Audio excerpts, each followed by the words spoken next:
Hallelujah.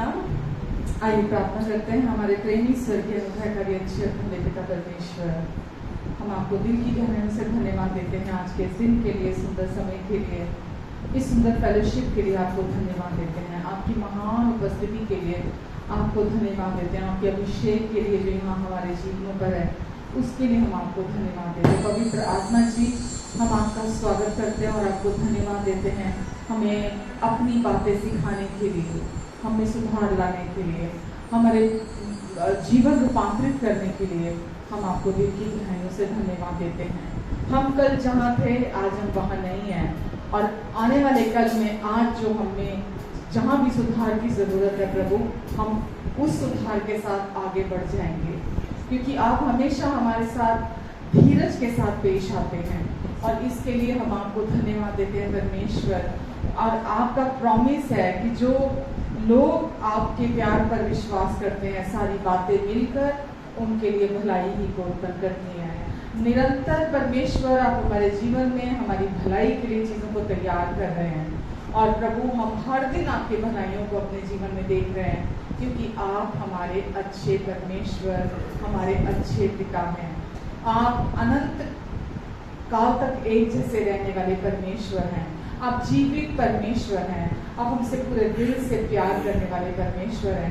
पिता, हम आपकी स्तुति करते हैं, आपकी महिमा करते हैं। यीशु नाम को हम धन्य कहते हैं, क्योंकि यीशु नाम से असंभव संभव हुआ है।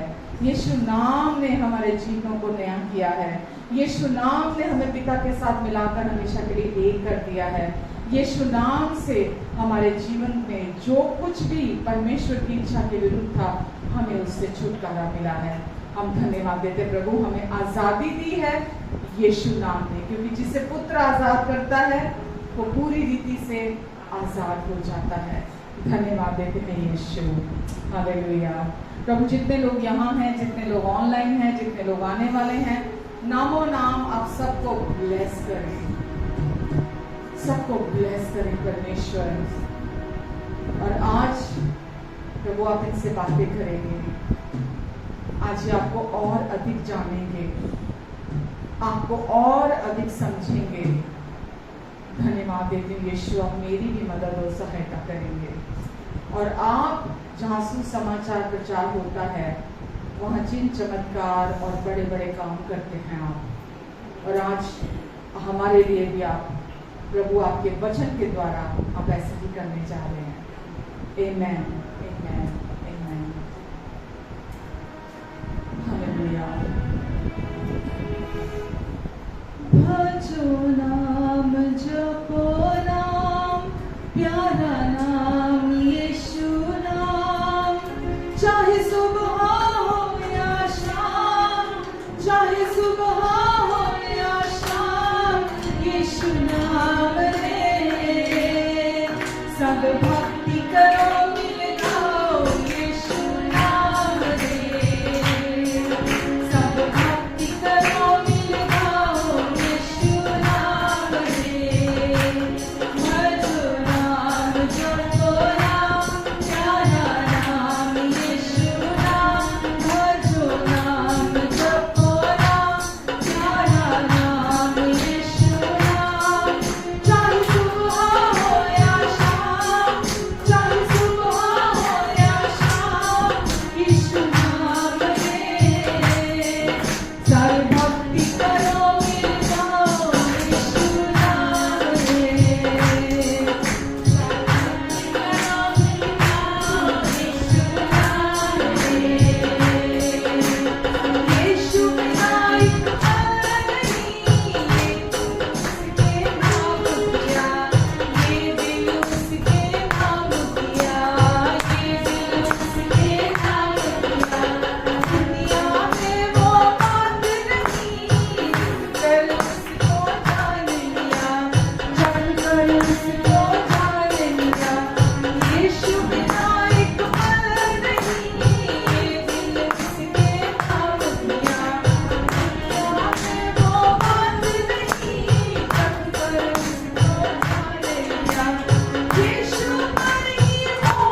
सुबह हो या शाम यीशु नाम ले।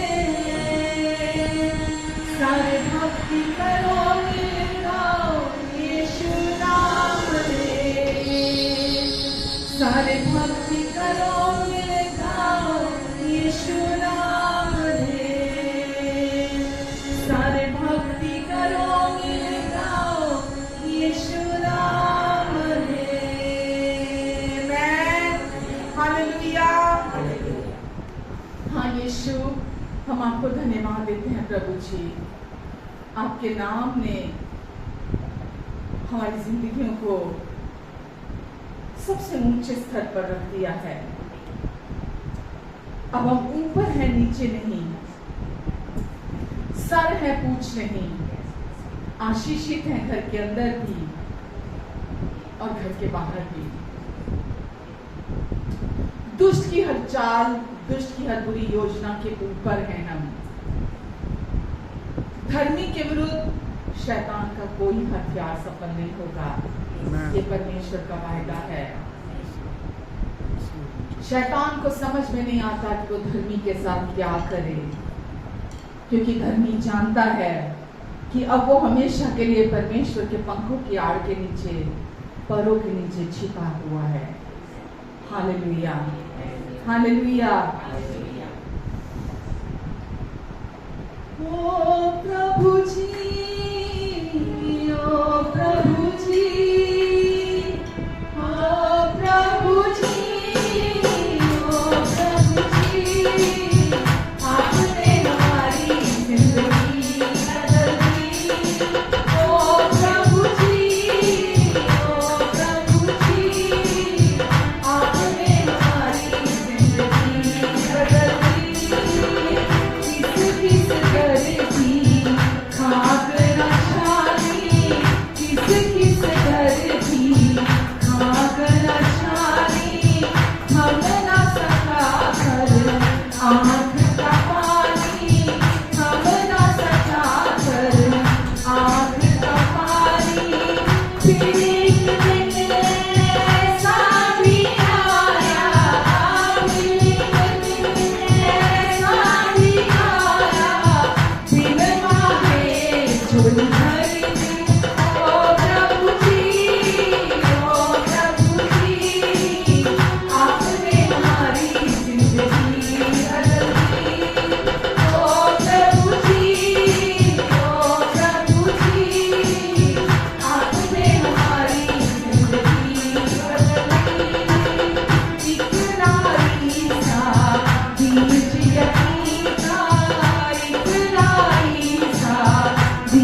आपने हमारी जिंदगी बदल दी, आपने हमारी जिंदगी बदल दी।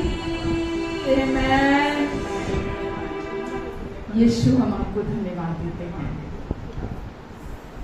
हमारा परमेश्वर के राज्य में नया जन्म कराने के लिए, हमें नई सृष्टि बनाने के लिए, हमें नया हृदय देने के लिए, हमें नया मन देने के लिए, हमें अपनी सोचे अपने विचार देने के लिए, सब कुछ को नया कर देने के लिए, अपने आत्मा की भरपूरी देने के लिए हम यीशु प्रभु आपको दिल से धन्यवाद देते हैं।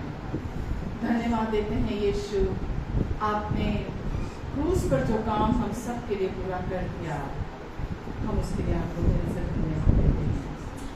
आमेन। यीशु चंगा है, यीशु चंगा है, यीशु चंगा है मैनू। यीशु चंगा है, यीशु चंगा है, यीशु चंगा है मैनू। यीशु चंगा है, यीशु चंगा है, यीशु चंगा है मैं। So hallelujah, so hallelujah, मेरा यीशु चंगा है प्रभु का hallelujah, मेरा यीशु चंगा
है, वो जीवित प्रभु है, वो जीवित यीशु है, जो हमेशा हमारी प्रार्थनाओं को सुनता है, जो हमेशा हमारे लिए प्रार्थनाएं खुद करता है, जो हमेशा हमारी और हमारे लिए हमारे साथ है, जो हमें अपने पूरे दिल से प्यार करता है, जो हमारा वकील है, जो हमेशा हमारी पैरवाई करता है।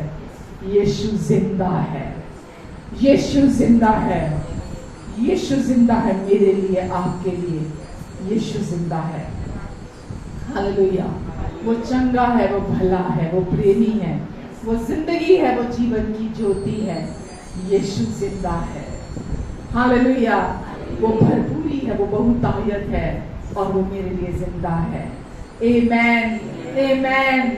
यीशु प्रभु आप हमारे बीच में हैं और आप भी हमारे साथ गा रहे हैं, नाच रहे हैं, झूम रहे हैं, आप भी हमारे साथ। यीशु, हम इसके लिए आपको महिमा देते हैं। यीशु, आप कहते हैं, हे छोटे झुंड तू मत डर, क्योंकि परमेश्वर को ये भाया है कि वो तुझे राज्य सौंपे। आपने अपना राज्य हमें सौंपा है, आप हमारे द्वारा कार्य कर रहे हैं। यीशु, हम आपको धन्यवाद देते हैं, हम आपकी महिमा का घर हैं। यीशु, आपने हमें अपनी महिमा का घर बनाया। हम आज जानते हैं इस सच को, हम पवित्र आत्मा का मंदिर हैं और हम आपको दिल की गहराइयों से धन्यवाद देते हैं। यीशु, धन्यवाद देते हैं प्रभु। जितने लोग यहाँ हैं प्रभु, आप इन सब से अत्यंत प्रसन्न हैं। जितने लोग यहाँ हैं प्रभु, ये सब आपके प्रिय हैं, अत्यंत प्रिय हैं आपके प्रभु। सिर्फ एक दुख की बात ये है कि ये जानते नहीं हैं, ये विश्वास नहीं करते इस सच्चाई पर प्रभु आप यहाँ हैं इनके हृदयों को अपने प्रेम के द्वारा झकझोरने के लिए। इन्हें अपनी समझ, बुद्धि, ज्ञान और प्रकाश का आत्मा अपनी पहचानने दीजिए। इनके मन की आंखें आज खुल जाएं यीशु मसीह के नाम से, ताकि जैसा आप इन्हें देखते हैं ये भी अपने आप को वैसा देखने पाए। धन्यवाद यीशु, धन्यवाद प्रभु। हम जो प्रार्थना कर रहे हैं प्रभु, आप वो काम कर रहे हैं यहाँ पर प्रभु, हम आपको धन्यवाद देते हैं। आज जिसकी जरूरत के साथ जो कोई भी यहाँ मौजूद है, ये जो हमें ऑनलाइन सुन रहा है प्रभु, आप इनके बताने से पहले ही आप जानते हैं और आप पहले से ही प्रावधान देने वाले परमेश्वर है। बच्चे के, बालक के जन्म लेने से पहले ही माँ की छातियों में आप उसका बंदोबस्त कर देते हैं, उसके भोजन का बंदोबस्त पहले ही कर देते हैं। आप अच्छे ही नहीं, आप बहुत अच्छे परमेश्वर हैं। इनकी सारी जरूरतों का भी प्रोविजन आपने पहले ही क्रूस पर कर दिया है प्रभु। जो भी आज इनकी जरूरतें हैं, मैं इन सब के ऊपर घोषणा करती हूँ कि इनकी सारी जरूरतों को अपनी महिमा के उज्जवल से जो मसीह यीशु में है, आप पूरा करेंगे, आप पूरा करेंगे। इन्हें कभी किसी भली वस्तु की घटी नहीं होगी। समय आने से पहले ही, जरूरत का समय आने से पहले ही इनके पास ऑलरेडी सब कुछ की बहुतायत रहेगी हमेशा। धर्मी के वंश को भी कभी किसी ने टुकड़े मांगते नहीं देखा। इन्हें कभी किसी के सामने हाथ फैलाना नहीं पड़ेगा, क्योंकि ये आपके धर्मी बेटे और बेटियां हैं प्रभु। ये अपने कर्मों से धर्मी नहीं बने, आपने यीशु के लहू के द्वारा इन्हें अपने धर्मी बेटे और बेटियां बनाया है। और प्रभु ये हमेशा आपकी भरपूरी में चलेंगे और प्रभु जब तक जिएंगे इस धरती पर आपके कार्यों का वर्णन करेंगे। हर दिन इनके जीवन में प्रभु आपके नाम से बताने के लिए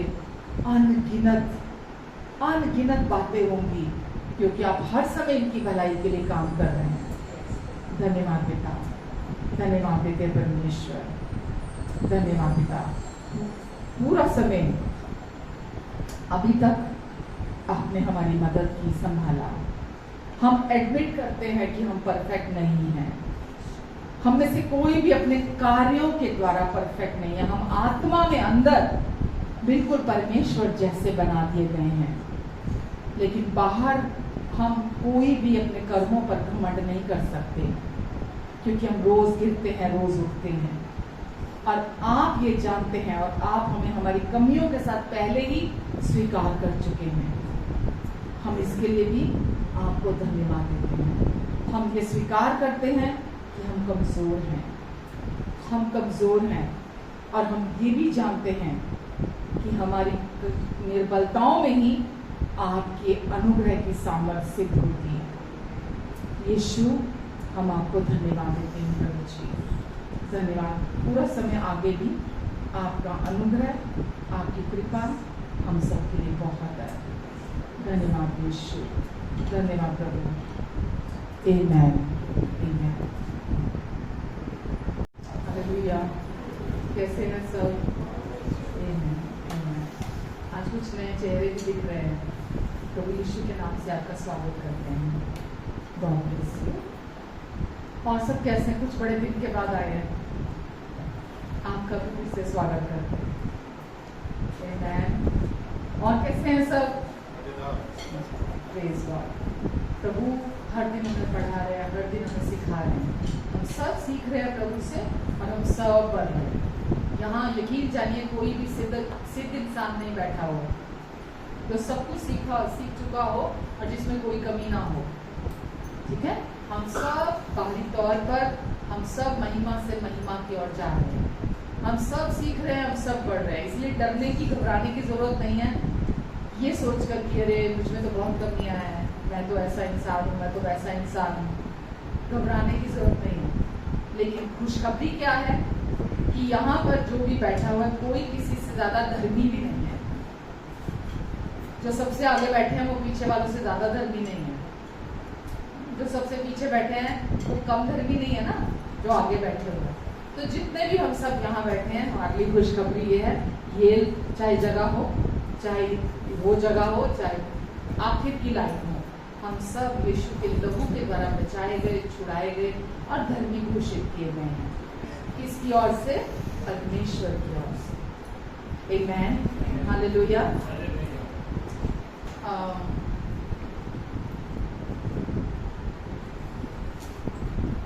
आज जैसे कि फादर्स डे है, राइट, हम सब जानते हैं। तो परमेश्वर का ये धन्यवाद है कि उन्होंने इस दुनिया में पिता को रखा है हमारे जीवन में। और पिता का जो स्थान है वो किसी से छिपा नहीं है। पिता किसी से कुछ उम्मीद नहीं करते हैं, और बिना उम्मीद के वो अपने परिवार के लिए, अपने बच्चों के लिए पूरा जीवन सैक्रिफाइस करते रह जाते हैं। एक्नॉलेजमेंट भी नहीं मांगते कि कोई कहे कि मेरी तारीफ करे, कोई कहे कि मैं अच्छा हूँ, या मैं कितना स्ट्रगल कर रहा हूँ, या मैं अपने परिवार के लिए क्या कुछ कर रहा हूँ, या मैंने किया है अभी तक। तो परमेश्वर का धन्यवाद है कि उन्होंने हमें इस संसार में ऐसा रिश्ता दिया है जो बिना शर्तों के प्यार से हमें प्यार करता है ना। पिता का प्यार भी ऐसा प्यार है जो बच्चों से कुछ वापसी नहीं चाहता, और वो बिना शर्तों के प्यार से हमें प्यार देते चले जाते हैं पूरे जीवन। बहुत लोग ऐसे हैं जिन्होंने पिता को नहीं देखा। मैं 1.5 साल की थी, शायद बहुत छोटी थी, मैंने अपने पिता को नहीं देखा। मतलब देखा क्या, याद नहीं है मुझे, मैं बहुत छोटी थी पर मैंने देखा नहीं। तो मेरे जीवन में भी खाली स्थान हमेशा रहा है। और हमेशा मैं जब दूसरों के पिता को देखती थी तो मैं सोचती थी कि कैसा होता है पिता, कैसा होता है प्यार। तो वो खालीपन हमेशा से रहा है मेरे जीवन में भी। पर अगर आपके जीवन में आपको वो सुख प्राप्त हुआ है तो सचमुच में आप बहुत आशीषित व्यक्ति हैं। अगर आपको पिता के साथ रहने को मिला है, पिता के साथ आपने समय बिताया है, तो आप सचमुच में बहुत आशीषित व्यक्ति हैं। तो जैसा कि मैं अपनी बात कर रही थी कि मैंने बचपन से पिता को नहीं देखा, तो लेकिन सुना, दुनिया में सुनती थी कि वो प्यार करते हैं, वो बिना शर्तों के प्यार से प्यार करते हैं, वो ख्याल रखते हैं, वो परिवार के लिए खड़े रहते हैं, वो परिवार को प्रोवाइड कराते हैं, वो परिवार की रक्षा करते हैं, वो परिवार को प्रोटेक्शन देते हैं, है ना। वो परिवार के लिए प्रार्थना करते हैं, वो अपने परिवार को सब कुछ प्रोवाइड कराना चाहते हैं, है ना। यही तो रोल होता है ना पिता का। कि वो अपने परिवार के लिए खड़ा रहे। तो खैर मैंने वो रिश्ता तो नहीं देखा जो दुनियावी था, लेकिन दुनिया में जब मैं सुनती थी, देखती थी, तो बहुत सारी वेरिएशन देखी पिता के रोल में। तो कोई पिता किसी तरह से किसी का स्वभाव था, किसी का किसी तरह से स्वभाव था। तो जो संसारिक पिता है उनका स्वभाव, उनका चरित्र हर व्यक्ति का अलग अलग है, और इसीलिए सबकी डेफिनेशन भी पिता को लेके सबकी अलग अलग होती है। और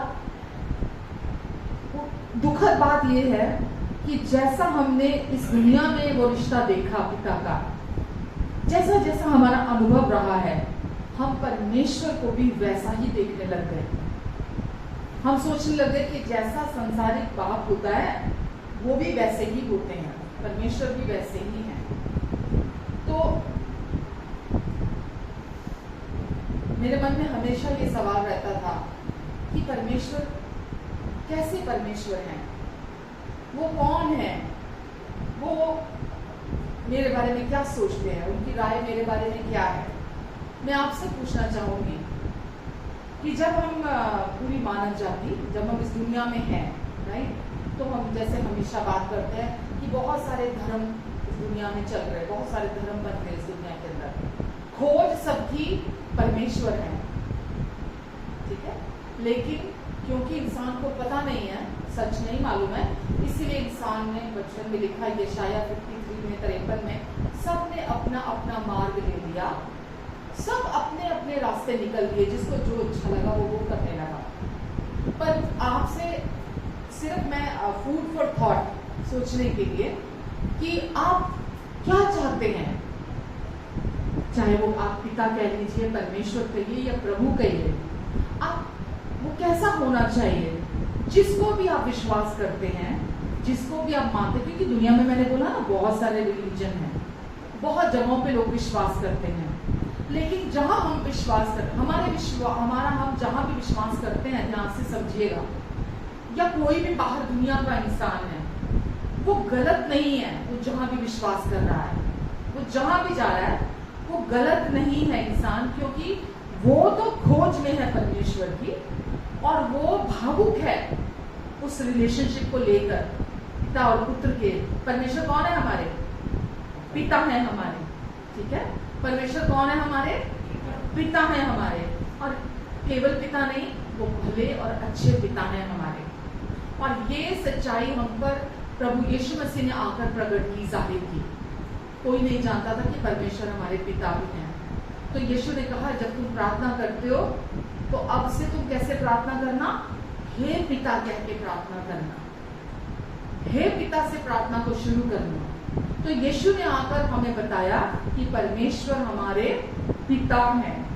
तो मैं अब आपसे ये पूछना चाहूंगी कि आप क्या सोचते हैं कि जिसको आप प्रभु कहते हैं, जिसको आप परमेश्वर कहते हैं, ये जहां भी आप विश्वास करते हैं, जिसको आप गुरु कहते हैं, है ना, उसमें क्या गुण, क्या क्वालिटीज होनी चाहिए कि वो आपकी स्तुति के, आराधना के, आपके समय के, आपके विश्वास के, आपके अटेंशन के, आपके फोकस के लिए वो सही हो? क्या होना चाहिए? मैं आपसे बात कर रही हूँ, उसको कैसा होना चाहिए?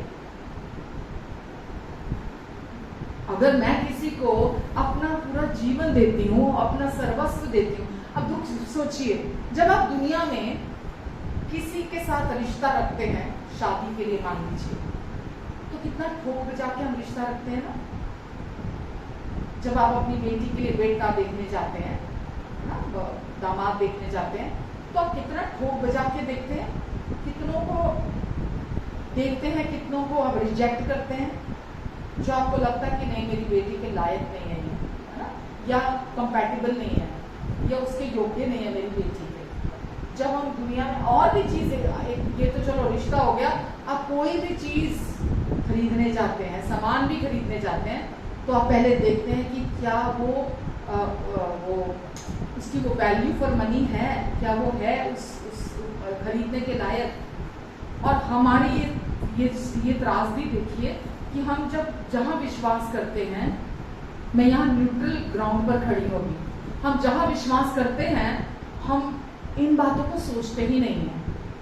किसी ने भी बोला चल देते हैं कहीं पर भी, किसी ने भी कहीं के लिए कुछ कहा, क्योंकि हम दुखी हैं, हम परेशान हैं, हम जरूरतमंद हैं, हम बीमार हैं। जैसा कि पिछले सप्ताह हम बात कर रहे थे कि हम इस पतित संसार में रहते हैं।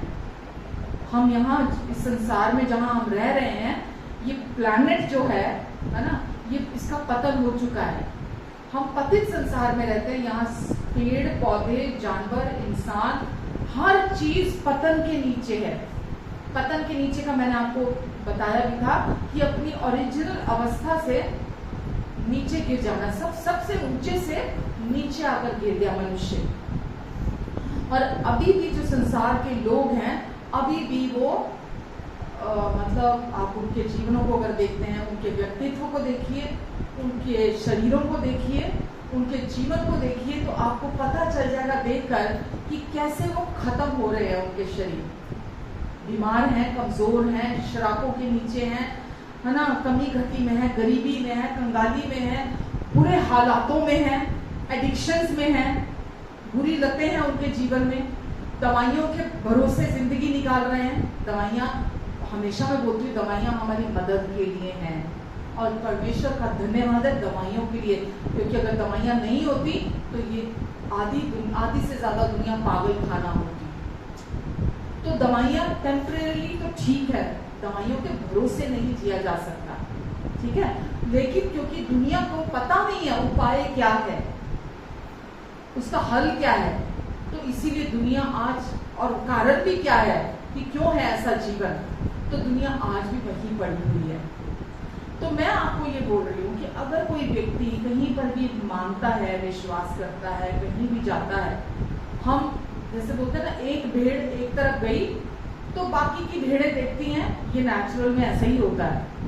वो उस भेड़ के पीछे दूसरी, तीसरी, चौथी, 10वीं, 20वीं, 100वीं, 1000, वो सब उसके पीछे पीछे चल देती है बड़ी ईमानदारी से, ठीक है।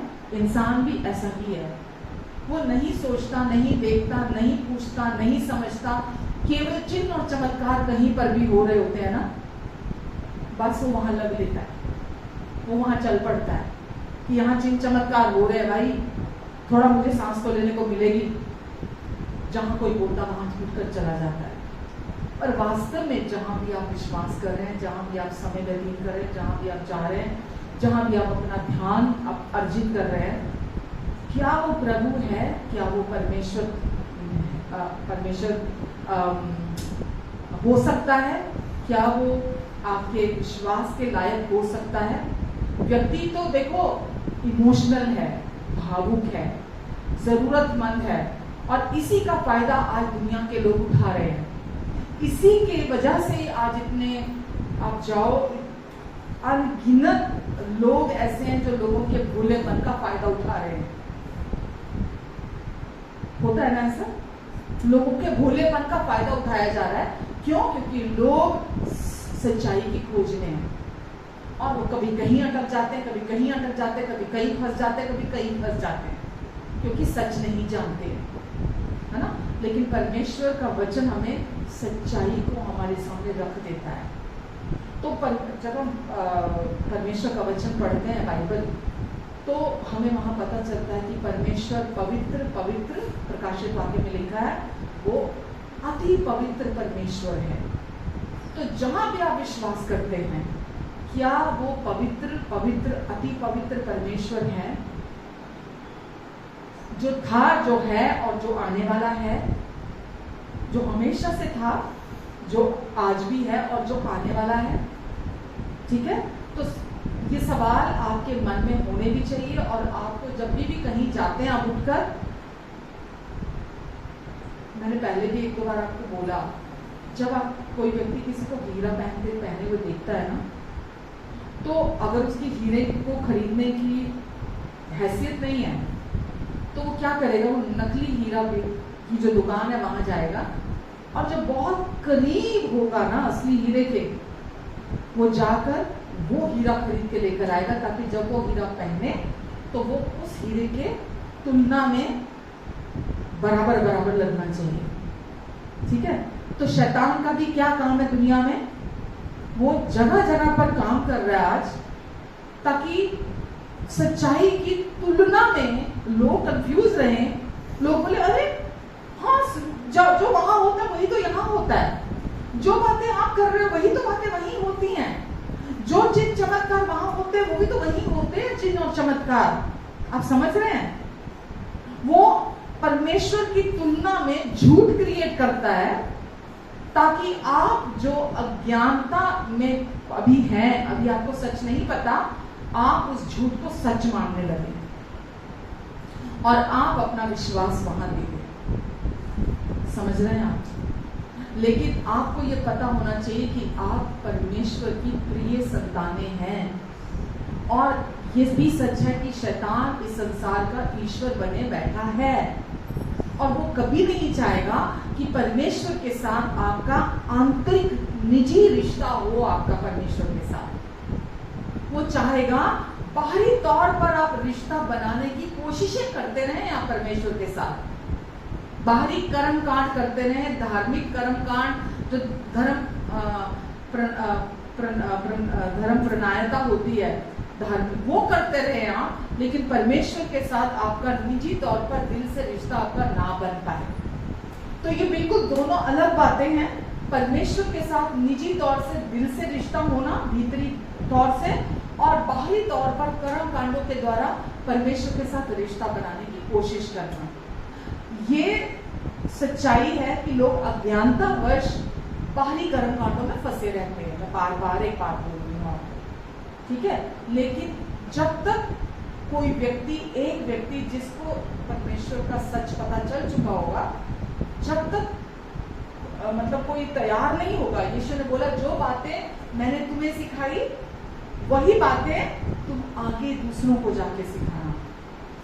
ये नहीं कि तुम्हारा धर्म खराब है, हमारा धर्म अच्छा है, हमारे धर्म में आ जाओ, ये नहीं कहा यीशु ने। यीशु ने क्या कहा, तुम सच्चाई को जानोगे और सच्चाई तुम्हें आजाद करेगी, और जिसे पुत्र आजाद कर देता है वो पूरी रीति से आजाद हो जाता है।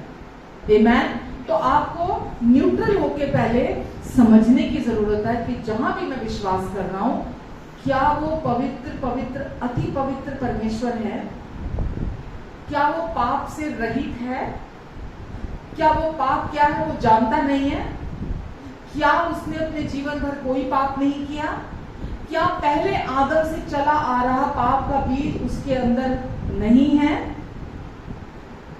अगर तो ये सच है तो वो परमेश्वर और प्रभु आप उसको कह सकते हैं, उसकी महिमा, उसकी स्तुति, उसकी आराधना आप कर सकते हैं। आमेन। जिसका चरित्र और जिसका स्वभाव पूरी तरह से दोष रहित हो, जिसका चरित्र और जिसका स्वभाव पूरी तरह से बिना दोष के हो, उसको आप अपना प्रभु, उसको अपना परमेश्वर कह सकते हैं। जो आपको पूरे दिल से प्यार करता हो, उसको आप अपना, मैंने बोला ना, यीशु ने क्या कहा, जब कभी भी तुम प्रार्थना करो तो हे पिता कह के प्रार्थना करना। तो आप किसी को भी पिता नहीं कह सकते। जो आपको पूरे दिल से प्यार करता है उसको आप पिता परमेश्वर कह सकते हैं, और ये सबूत होना चाहिए कि वो आपको पूरे दिल से प्यार करता है। ऐसे तो कोई भी कह देगा मैं आपको बहुत प्यार करता हूं, ऐसे तो कोई भी कह देगा हाँ मैंने तो जीवन में कभी कोई पाप नहीं किया। सबूत क्या है कि वो आपको पूरे दिल से प्यार करता है? सबूत क्या है कि वो पवित्र है? सबूत क्या है कि वो बिना दोष के है, उसमें कोई पाप नहीं, उसने कभी कोई पाप नहीं किया, वो पाप से अनजान है, वो पाप को जानता ही नहीं है। सबूत होना चाहिए आपके पास। बाइबल सबूतों के साथ बात करती है।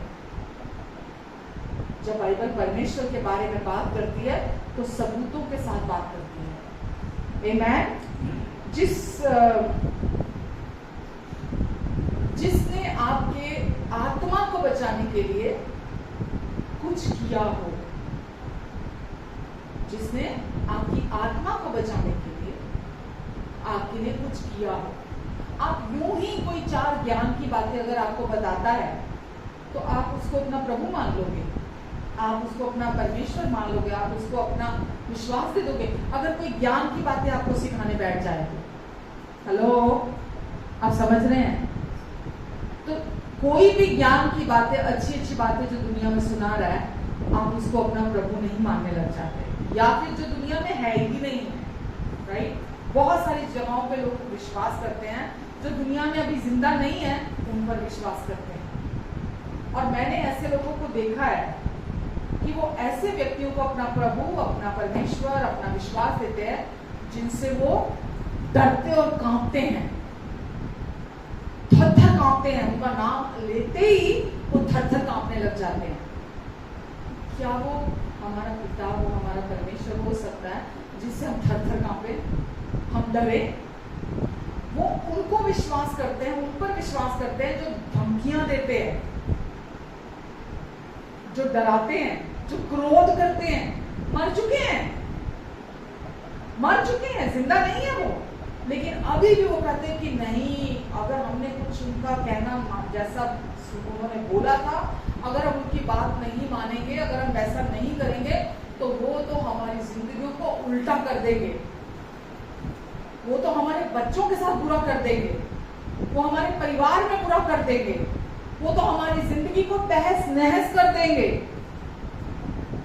क्या आप ऐसे व्यक्ति को अपना पिता, अपना प्रभु, अपना परमेश्वर मानेंगे, विश्वास करेंगे कि जो मर चुका है लेकिन अभी भी उसकी दहशत, और वो ये सबूत दे के बताते हैं कि जी फला टाइम पर फला गलती हमने कर दी थी।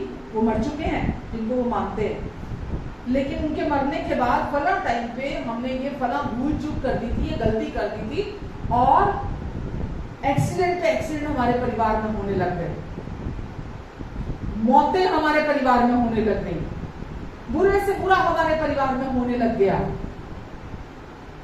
क्या ऐसे किसी भी व्यक्ति को आप अपना पिता, अपना प्रभु, अपना परमेश्वर मानेंगे? हो सकता है क्या वो ऐसा इतना बुरा, इतना भयानक, इतना भयंकर हो सकता है क्या? नहीं हो सकता। आमेन।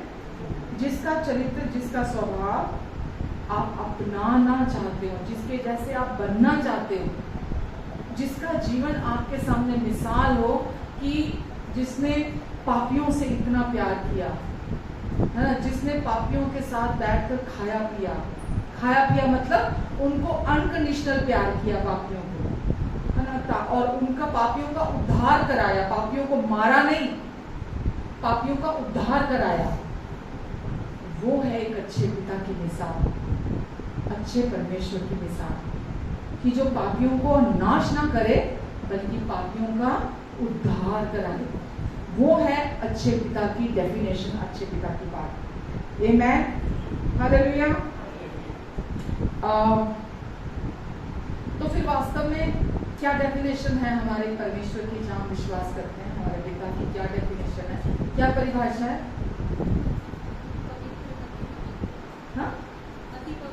वो पवित्र, पवित्र, अति पवित्र परमेश्वर है। वो हमें अपने पूरे हृदय से प्यार करते हैं। क्रूस को जब हम देखते हैं, हमें क्रूस को देखकर पता चलता है कि परमेश्वर, वचन में लिखा है, जब हम पापी ही थे तभी परमेश्वर ने अपने इकलौते प्रिय बेटे को हमारे लिए क्रूस पर मरने के लिए भेजा, अपने प्यार को साबित किया। वचन में लिखा है, प्रेम वो नहीं जो हम परमेश्वर से करते हैं, प्रेम वो है जो उसने हमसे किया और हमारे पापों के प्रायश्चित के लिए अपने इकलौते पुत्र को हमारे लिए बलिदान कर दिया। आमेन, हालेलुया। तो परमेश्वर वो है जिसने आपके लिए कुछ किया है। पिता वो है जो हर समय आपके बारे में सोचता है। पिता वो है जिसको हर पल आपका ख्याल है, आपका ध्यान है। पिता वो है कि वो आपके लिए, है ना, इतने अच्छे और इतने भले परमेश्वर हैं कि वो आपके लिए हर वचन में लिखा है, ना तो वो सोते हैं ना वो ऊँगते हैं, वो ना तो सोते हैं ना ऊँगते हैं। वो हर समय धर्मी पर अपनी आंखें लगाकर रखते हैं और धर्मी की प्रार्थना पर अपने कान लगाकर रखते हैं। कोई भी इंसान जहां पर हम विश्वास करते हैं, ध्यान समझना इस बात को, क्या वो हर पल आपके साथ रह सकता है? लोग मालूम क्या बोलते हैं, हम हमारा गुरु तो जी जिसको हम मानते हैं वो जिंदा है, हमारा गुरु तो जिंदा है। तो मालूम क्या जिंदा होने की बात कर रहे हैं कि वो 40 साल, 50 साल, 60 साल, 70 साल का, 80 साल का, वो जब तक जिंदा है वो उसकी बात कर रहे हैं कि गुरु का जीवित होना बहुत जरूरी है। जिसको आप विश्वास करते हो उसका जिंदा होना बहुत जरूरी है, और ये हकीकत है कि जीवित होना बहुत जरूरी है। लेकिन कोई भी मनुष्य ऐसा नहीं है दुनिया में जिसको मौत नहीं आई। केवल यीशु ही ऐसे हैं जिन्होंने मृत्यु पर विजय पाई है, और केवल यीशु ही ऐसे हैं जो आपके साथ 24 घंटे सातों दिन रह सकते हैं, क्योंकि वो जीवित है। अगर किसी का कोई जिस जहां भी वो विश्वास करते हैं, अगर वो आज जीवित भी है तो फोन करने पर हो सकता है वो अवेलेबल ना हो, आप उससे बात करना चाह रहे हैं, वहां कनेक्टिविटी ना हो, वो अगर जीवित भी है वो इंसान जिस पर आप विश्वास करते हैं, तो जब आप उसको फोन करें, वैसे तो रीचेबल ही नहीं होते वो लोग कि आप उन तक पहुंच सकें। वो इतनी बड़ी बड़ी हस्तियां होती हैं कि आप उन तक पहुंच नहीं सकते हो, तो उन्होंने अपने नीचे ही लोग रखे होते हैं, है ना, जो आपको मतलब आपकी जरूरतों के लिए आपको मदद करते हैं वहां पर। लेकिन हो सकता है कनेक्टिविटी ना हो सकता फोन पे बात ना हो सकता है वो आप तक ना आ सकता हो। फिर क्या फायदा है ऐसे गुरु का जहां जो रीचेबल ना हो? हर टाइम यीशु 24 घंटे सातों दिन आपके साथ है, आपके अंदर है, आपके भीतर, आपके लिए, आपकी ओर है, और वो हर समय आपके लिए प्रार्थना करते हैं। कोई इंसान, इवन मैं क्या हर समय प्रार्थना आपके लिए कर सकती हूँ? हर समय मतलब हर समय मैं हर समय आपके लिए प्रार्थना कर सकती हूँ? नहीं कर सकती मैं हर समय आपके लिए प्रार्थना, क्योंकि मेरा भी एक परिवार है, मेरा भी एक जीवन है, मेरी अपने प्रतिदिन की कमजोरियां भी हैं, है ना, मेरी ताकत भी है, सब कुछ है मेरा, क्योंकि मैं शरीर में हूँ। मैं हर समय आपके लिए प्रार्थना नहीं कर सकती, लेकिन बाइबल हमें बताती है यीशु हमारे ऐसे महायाजक हैं जो हर समय हमारे लिए प्रार्थना और विनती करते हैं। वो वचन में लिखा, वो कभी, उन्होंने कहा, मैं कभी तुझ पर क्रोधित नहीं होऊंगा, और मैं कभी ये शायद में लिखा है 54 में, और मैं कभी तुझे धमकी नहीं दूंगा, मैं कभी तुझ पर क्रोधित नहीं होऊंगा और कभी तुझे धमकी नहीं दूंगा। वो बार बार हमें बोलते हैं, तू मत डर, तू मत डर, तू मत डर। क्यों? क्योंकि मैं तेरे साथ हूं। तो जो जिंदा है वही तो साथ होगा ना, वो जीवित है तभी तो हमारे साथ है ना। तू मत डर क्योंकि मैं तेरे साथ हूं, इधर उधर मत आ, क्योंकि मैं अकेली मदद तेरे लिए बहुत हूं। बाइबल में लिखा है, कठिन समय में सरलता से उपलब्ध होने वाली मदद है परमेश्वर।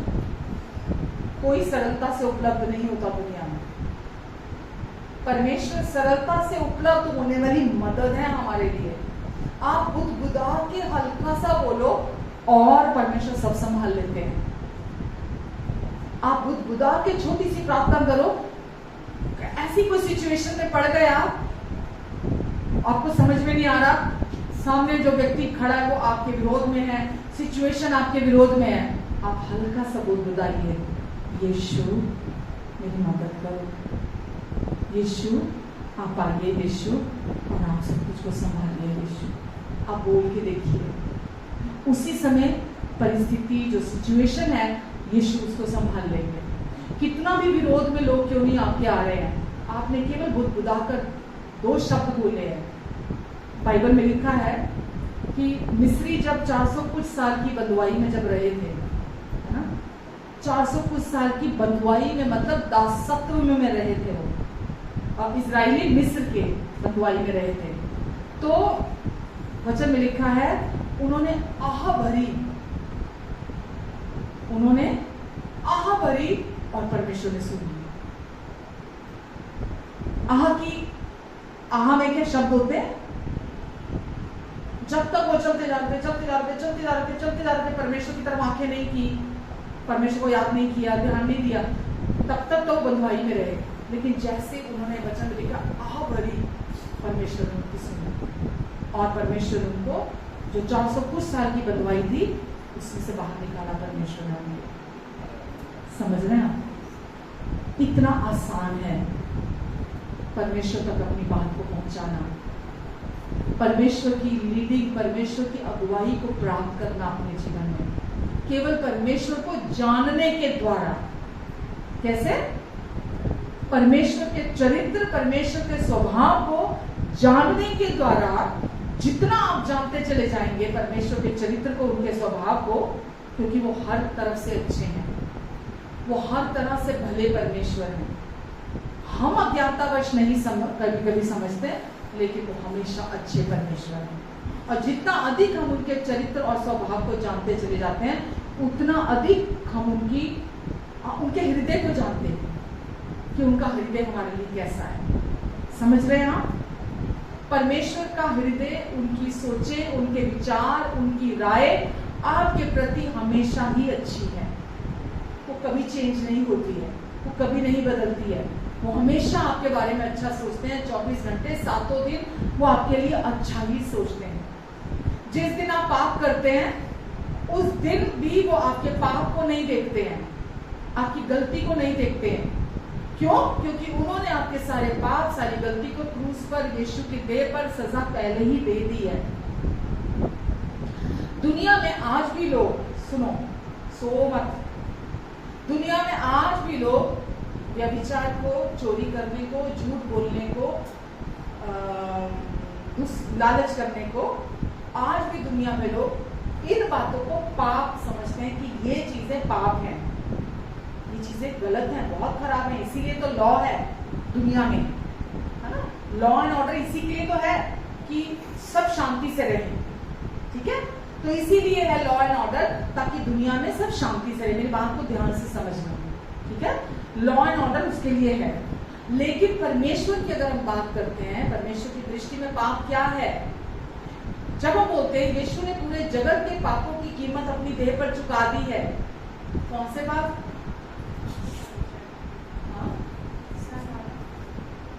और किन लोगों के पाप की कीमत चुकाई है यीशु ने? हमारे और वर्ण, हमारे ही नहीं वर्ण संपूर्ण जगत के। पहला यूहन्ना में लिखा है, हमारे ही नहीं वर्ण संपूर्ण जगत के पापों की कीमत यीशु ने अपने लहू के द्वारा चुका दी है, चुका दी है। अब जो संसार में अभी भी लोग जो रिलीजन का जन्म हुआ, जो धर्म का जन्म हुआ, वो कैसे हुआ? पाप ना करना, चोरी ना करना, झूठ ना बोलना। लोग इन बातों को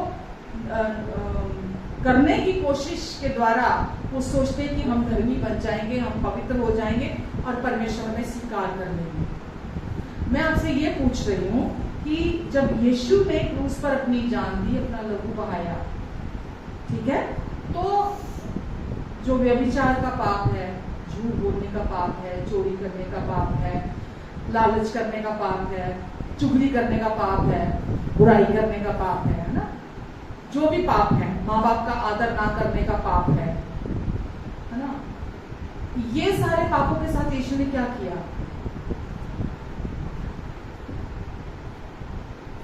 क्या किया? एक एक पाप की यीशु ने कीमत चुकाई है।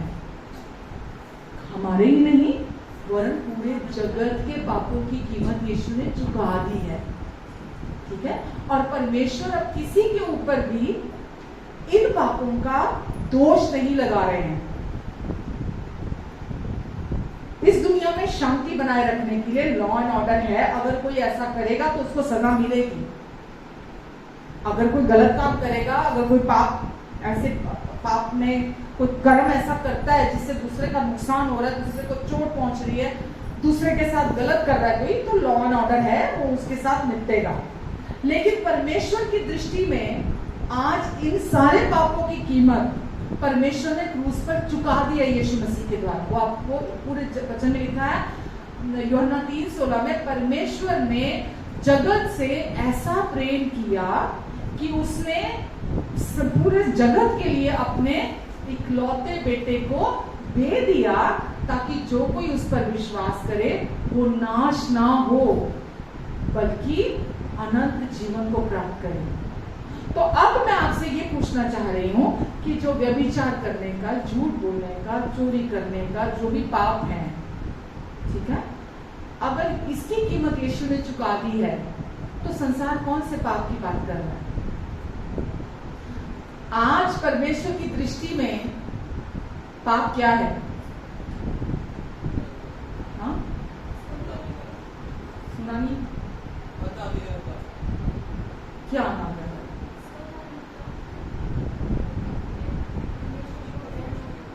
वचन में लिखा है, अनाज्ञाकारिता की मैं बात करती हूँ पहले।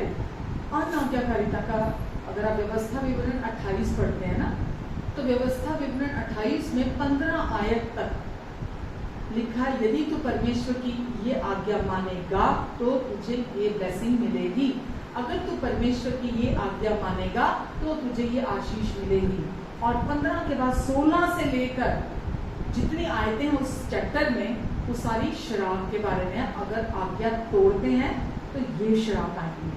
तो यीशु ने क्रूस पर हमारी अनाज्ञाकारिता के भी पाप को क्रूस पर उसकी भी कीमत चुका दी है। वचन में लिखा है ना कि यीशु हमारे लिए क्रूस पर श्रापित हुए ताकि हम यीशु में आशीषित हो जाएं। तो अनाज्ञाकारिता का भी जो पाप था, आज्ञा तोड़ने का, उसकी भी सजा यीशु ने अपनी देह पर चुका दी है। ठीक है, तो अभी परमेश्वर की दृष्टि में पाप, पहले सबसे पहले तो नई वाचा में विश्वास करना मालूम क्या है? नई वाचा में अभी हम कौन सी वाचा के अधीन है? नई वाचा के अधीन है। पुरानी व्यवस्था की वाचा के अधीन नहीं है। हम नई अनुग्रह की वाचा के अधीन यीशु के क्रूस पर पूरा हुए कार्य के द्वारा लाकर रख दिए गए हैं। पुरानी वाचा पुरानी और जीर्ण हो गई थी, वचन में लिखा है इब्रानियों 10 में, इब्रानियों 8 में, इसीलिए उसका मिट जाना ही वचन में लिखा सही था। तो पुरानी वाचा खत्म कर दी गई है। और नई वाचा में, पुरानी वाचा में मैंने क्या बोला, 28 में लिखा यदि तू ये करेगा तो ये आशीष आएगी, ये नहीं करेगा तो ये श्राप आएंगे। सब कुछ मनुष्य की आज्ञाकारिता पर निर्भर करता था पुरानी वाचा में। पुरानी वाचा में सारी आशीषें इंसान की आज्ञाकारिता पर निर्भर करती थी। लेकिन अभी नई वाचा में आज्ञाकारिता क्या है और विश्वास करना क्या है? विश्वास की आज्ञाकारिता। सब बोलिए, विश्वास की आज्ञाकारिता। विश्वास की आज्ञाकारिता। विश्वास की आज्ञाकारिता का क्या मतलब है? जिसको उसने भेजा परमेश्वर ने, उस पर विश्वास करना नई वाचा की आज्ञाकारिता है।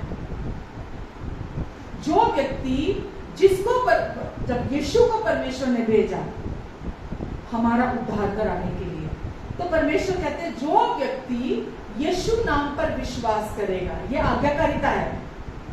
यीशु पर विश्वास करना आज्ञाकारिता है नई वाचा की। तो जो व्यक्ति यीशु के नाम पर विश्वास करेगा वो नाश नहीं होगा, वो अनंत जीवन को अपने दिल में उसी समय प्राप्त कर लेगा और उसके अंदर, उसके हृदय में अनंत जीवन की सील लग जाएगी। पूरी तरह से पूरा सील कर दिया जाएगा। अब वो जीवन बाहर बह नहीं सकता। बाहर का आपका जो भी आप गलतियां करते हैं, पाप करते हैं, वो उसको करप्ट नहीं कर सकता अंदर के अनंत जीवन को, क्योंकि यीशु ने अपने क्रूस पर बहाए लहू के द्वारा आपको उद्धार कराया, आपको अनंत जीवन दे दिया है। तो केवल क्या जरूरी है? केवल यीशु पर विश्वास करना ही नई वाचा की आज्ञाकारिता है। तो आज आप कौन सी वाचा के अंदर में है? नई वाचा। तो आपके लिए आज्ञाकारिता क्या है आज? यीशु पर विश्वास करना ही, हर सिचुएशन में, हर हालात में, हर समय यीशु की ओर ताकना, यीशु पर विश्वास करना ही नई वाचा की आज्ञाकारिता है। आज भी हम गलती करेंगे, आज भी हम पाप करेंगे, परमेश्वर को पता है। परमेश्वर को बंदा वचन में ये लिखा है कि कोई ये ना सोचे परमेश्वर को बेवकूफ बना रहे हैं। परमेश्वर को आज भी पता है हम गलती करेंगे, आज भी पता हम पाप करेंगे, लेकिन जब आप पाप करते हैं, जब आप गलती करते हैं, तो परमेश्वर आपको यीशु के क्रूस में से होकर देखते हैं। यीशु के क्रूस पर बहाए लहू में से होकर आपको परमेश्वर देखते हैं, क्योंकि अब आपका जीवन मसीह में छिपा हुआ है। कुलुस्सियों 3 में लिखा है, अब हमारा जीवन मसीह में छिपा हुआ है। अब जब आप गलती करते हैं, अपराध करते हैं, तो परमेश्वर आपको कैसे देखते हैं? यीशु के लहू में से देखते हैं। और परमेश्वर आपके पाप को नहीं देखते, क्योंकि यीशु ने आपके एक एक पाप जो अभी आप करने भी वाले हैं, अभी फ्यूचर में करने वाले हैं, आपके हर एक पाप की कीमत वचन में लिखा है पाई पाई चुकाई गई है। जब यीशु ने हमारे हर एक पाप की कीमत चुका दी, काम पूरा कर दिया, यीशु ने जोर से चिल्लाते हुए क्या कहा? पूरा हुआ। क्या पूरा हुआ? व्यवस्था का हर बिंदु, हर कौमा भी यीशु ने पूरा कर दिया। आपके अनाज्ञाकारिता के पाप की कीमत यीशु ने जब पूरी कर दी, आपके श्रापों के लिए यीशु ने अपने देह पर कीमत चुकाई, आपकी बीमारियों के लिए यीशु ने अपनी देह पर कीमत चुकाई, अपना लहू बहाने के द्वारा यीशु ने आपके जीवन से आपको पूरी तरह शुद्ध कर दिया, पवित्र कर दिया, धर्मी बना दिया, सिद्ध बना दिया। बाइबल कहती है जब यीशु ने हमारे पापों की कीमत चुकाई, यीशु मारे गए, जब यीशु गाड़े गए, और लिखा है हम यीशु के साथ थे, क्रूस पर एक थे, गाड़े गए जब यीशु, हम भी यीशु के साथ गाड़े गए, और जब यीशु जी उठे, हमें धर्मी घोषित पहले किया यीशु, और फिर वो जी उठे। अब या तो आप अपने आप को पापी कह लीजिए, या आप अपने आप को धर्मी कह लीजिए। आप दोनों तो नहीं हो सकते, आप दोनों नहीं हो सकते। या आप पापी है या आप धर्मी। या तो यीशु ने आपके सारे पाप माफ किए हैं, या एक भी नहीं किया। या तो सारे पाप माफ हुए, या एक भी नहीं हुआ। आज भी लोग दोष भावना में रहते हैं, जबकि काम पहले पूरा हो चुका है। आज भी लोग निराशा में हैं, उदासी में हैं, जबकि परमेश्वर ने पहले क्रूस पर आपके सारे पापों को संभाल लिया है। आज भी लोग वही जीवन जी रहे हैं जो ऐसे कि जैसे क्रूस हुआ ही नहीं। ये क्रूस का अनादर करना है, परमेश्वर के पुत्र का अनादर करना है। जब हम अपने पापों का दोष अपने ऊपर लगाते हैं, हम क्रूस का अनादर करते हैं, हम यीशु के लहू का अनादर करते हैं कि जैसा कि वो घटा ही नहीं, वो हुआ ही नहीं। तो आज आपको और मुझे क्या करने की जरूरत है? हम नई वाचा के अधीन है, तो क्या करने की जरूरत है? ये याद रखने की जरूरत है कि मेरे हर पाप, हर गलती की सजा, दोष, दंड, न्याय यीशु की देह पर पहले ही चुका लिया गया है। केवल हमारे नहीं, वरन पूरे जगत के पापों में।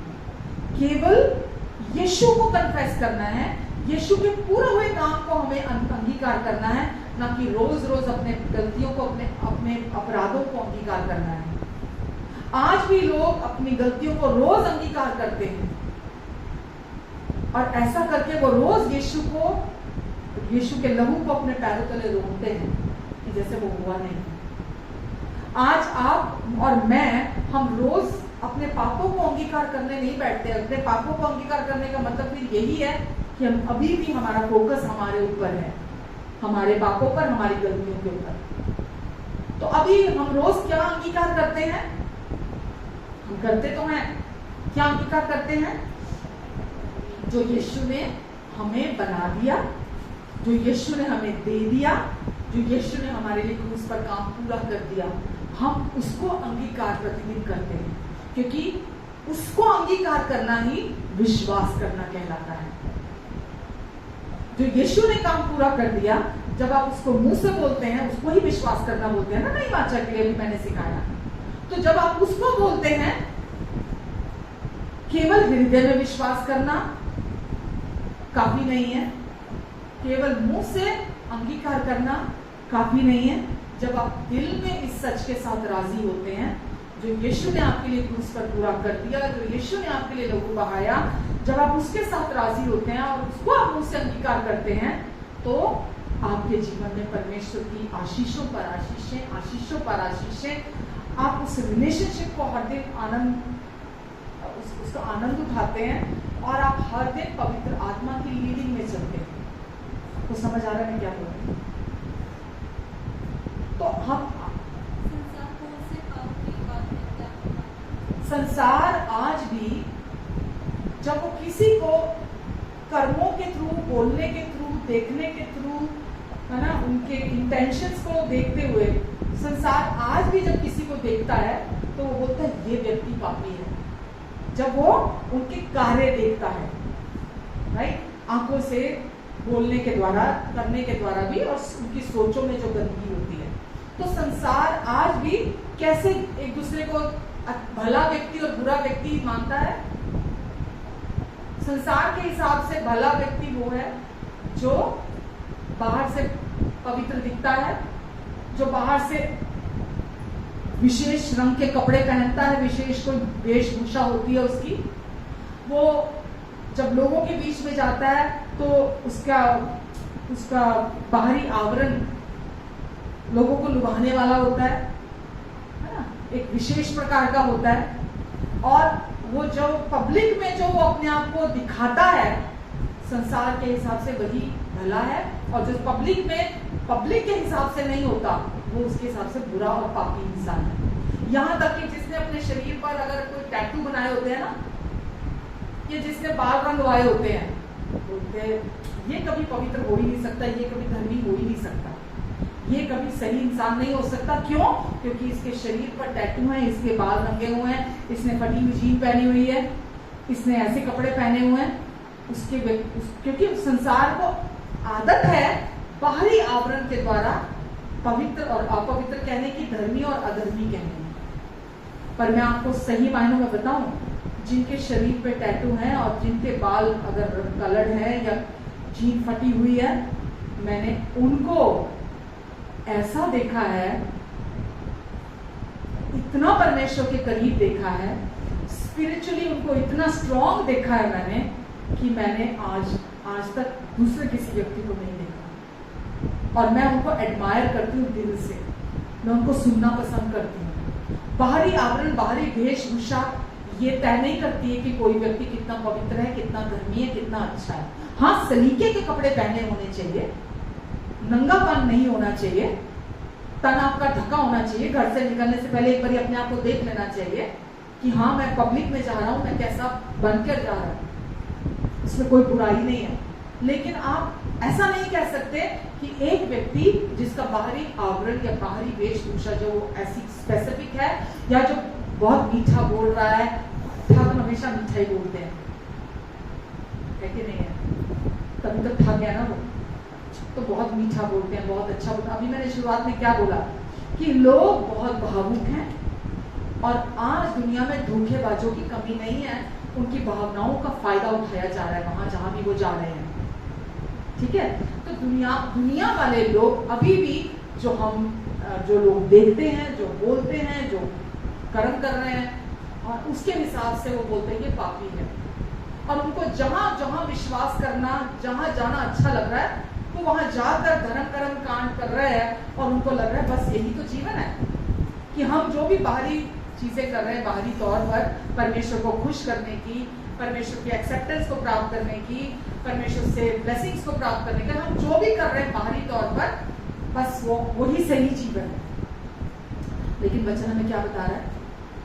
बाहरी तौर पर कोशिशें करना और भीतर से परमेश्वर के साथ कनेक्शन होना, रिश्ता होना, स्वर्ग और नरक में जैसा अंतर है ना, ऐसा अंतर है। यीशु नहीं आए। अगर आप देखो बाइबल में जितने भी व्यवस्था के मानने वाले थे, शास्त्री थे, सदूकी थे, रट्टी पड़ी थी उनको वचन, बाइबल रट्टी पड़ी थी उनको, आज्ञाएं रट्टी पड़ी थी उनको, और वो अपनी पूरी कोशिशें करते थे उसको पालन करने का। लेकिन यीशु जब आए, किसी ने यीशु को उन्होंने स्वीकार नहीं किया। जब बोला गया बारब्बा को और यीशु को जब दोनों क्रूस पर थे, है ना, कि पूछा राजा ने कि किसको उतार दे ऊपर से नीचे, क्या बोले वो मालूम? बरअब्बा को उतार दो, यीशु को क्रूस पर चढ़ा दो। और जबकि वचन में हमें मालूम है कि यीशु के बारे में उसने राजा ने भी यीशु को बोला कि अगर तू मान जाए तो मैं तुझे छोड़ दूंगा। यीशु ने बोला तू मुझे थोड़ा क्रूस पर भेज रहा है, मैं खुद जा रहा हूँ क्रूस पर, मैं अपनी इच्छा से, अपनी मर्जी से जा रहा हूँ क्रूस पर, तू थोड़ा मुझे पकड़ के क्रूस पर लेके जा रहा है, क्योंकि मेरे लिए यही भला है, पिता यही चाहता है, पिता की यही इच्छा है कि मैं बहुतों के लिए अपने प्राणों को बलिदान कर दूं, बहुतों के लिए अपनी जान दे दूं, ताकि बहुतों को पिता के पास वापस ले आऊं। आज जब आप पाप करते हैं ना, मैंने अभी बोला परमेश्वर आपको नहीं देख रहे पापी, क्यों? क्योंकि आपने यीशु पर विश्वास किया है। दुनियावी लोग अभी भी बाहरी करेक्शन करने में लगे हुए हैं, बाहरी मॉडिफिकेशन में लगे हुए हैं, बाहरी तौर पर खुद को बदलने में लगे हुए हैं, अपने प्रयासों में लगे हुए हैं, बाहरी प्रदर्शन में लगे हुए हैं। अभी भी उनको पता नहीं है कि अंदर से रिश्ता परमेश्वर को वही चाहिए। पतन का परिणाम क्या हुआ था, जो हम लास्ट वीक बात कर रहे थे? पतन का परिणाम हुआ था परमेश्वर के साथ जो कनेक्शन था, जो रिलेशनशिप था, वो टूट गया था इंसान का। और प्रभु यीशु मसीह ने आकर उस कनेक्शन को, उस रिलेशनशिप को हमारे लिए ठीक किया पिता के साथ। और बाइबल बोलती है मंदिर का पर्दा ऊपर से नीचे की ओर 2 भाग में हो गया, वो फट गया, जो दर्शाता है कि हम तो परमेश्वर तक नहीं पहुंच पाए इतनी कोशिशें करने के बाद, पर वो खुद हम तक पहुंचे और हमें अपने साथ स्वर्गीय स्थानों तक ले गए। यीशु के लहू के द्वारा हम पिता तक पहुंच गए, क्योंकि मंदिर बीच से मंदिर का पर्दा 2 भाग में हो गया, फट गया।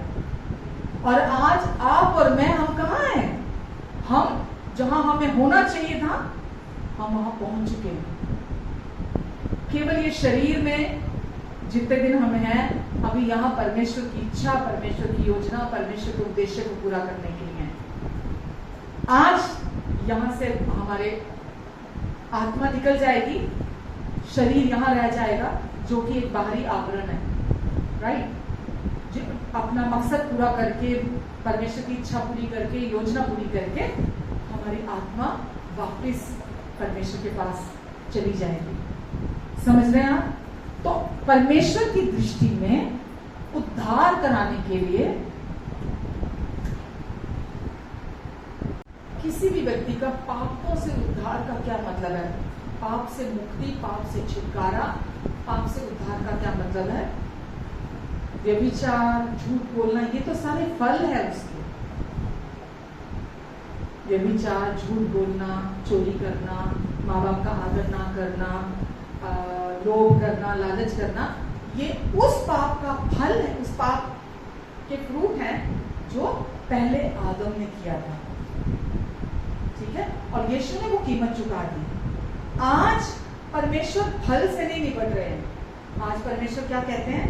जो कोई भी मेरे पुत्र पर विश्वास करेगा, क्योंकि मेरे पुत्र ने सारे पापों की कीमत चुका दी, जो कोई भी मेरे पुत्र पर विश्वास करेगा वो नाश नहीं होगा, ये गारंटी है मेरी, वो अनंत जीवन को प्राप्त करेगा। तो परमेश्वर एक ही पाप देख रहे हैं, क्योंकि बाकी पापों से तो परमेश्वर ने निपट लिया, सारे पापों से निपट लिया, अनाज्ञाकारिता के पाप से निपट लिया, जो भी पुराने नियम में जितनी भी परमेश्वर की आज्ञाएं थी, 613 के करीब, सब की कीमत यीशु ने चुका दी कि ये आज्ञा तोड़ने से ये श्राप आएंगे, ये आज्ञा तोड़ने से ये बीमारी आएगी, ये आज्ञा तोड़ने से ये होगा, जो कुछ भी वहां था, यीशु की आज्ञाकारिता ने आपको परमेश्वर के सम्मुख धर्मी ठहरा दिया है। यीशु की आज्ञाकारिता ने आपके पापों से निपट लिया है। वचन हमें बताता है, यीशु की क्रूस की आज्ञाकारिता ने हमें धर्मी बनाया है और हमारे एक एक पाप से निपट लिया है। और जब परमेश्वर के इस सच्चाइयों के साथ, आज मैंने लास्ट वीक भी क्या बोला था, अब आपके पास स्वतंत्र इच्छा है कि परमेश्वर की इस एक्सेप्टेंस को, इस स्वीकार्यता को आप हामी भरते हुए रिसीव करें या ना करें। जो कुछ परमेश्वर ने आपके लिए क्रूस पर किया और जो कुछ वचन कह रहा है, ये आपके पास फ्री विल है, स्वतंत्र इच्छा है। आज भी आप उनके साथ राजी होते हैं या नहीं होते। लोग बोलते हैं सुसमाचार इस बात पर का है कि परमेश्वर को स्वीकार कर लो, आप परमेश्वर को स्वीकार कर लो। आप सुसमाचार इस विषय में है कि परमेश्वर ने आपको स्वीकार पहले ही कर लिया है। आमेन। उन्होंने पहले ही आपको स्वीकार कर लिया है। अब आपको केवल सुनकर राजी होने की, धन्यवाद परमेश्वर, आपने मुझे यीशु में स्वीकार कर लिया है। ये खबर अगर आप वो पढ़ते हैं ना, रोमियो ना कुरिन्थियों, 2 कुरिन्थियों 5 का, 2 कुरिन्थियों 5